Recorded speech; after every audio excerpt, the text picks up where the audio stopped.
রাজনীতিতে এমনি এমনি নেতা হওয়া যায় না।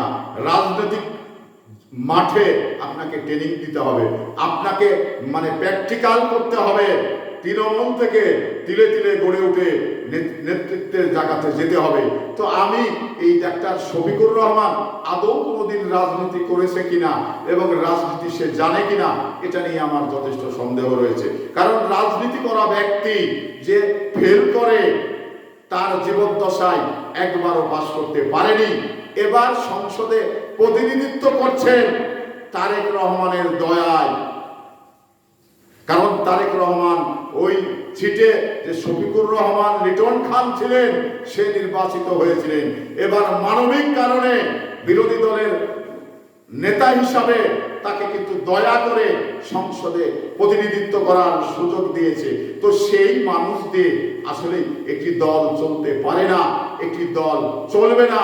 কারণ একটি দল চলতে হলে স্মার্ট এবং মেধা এবং রাজনৈতিক যে দূরদর্শিতা, সেটা থাকা দরকার রয়েছে। তো এই জামাতের শফিকুর রহমান বুড়ি শগুন, তার ভিতরে এই গুণগুলো একটুকু নেই।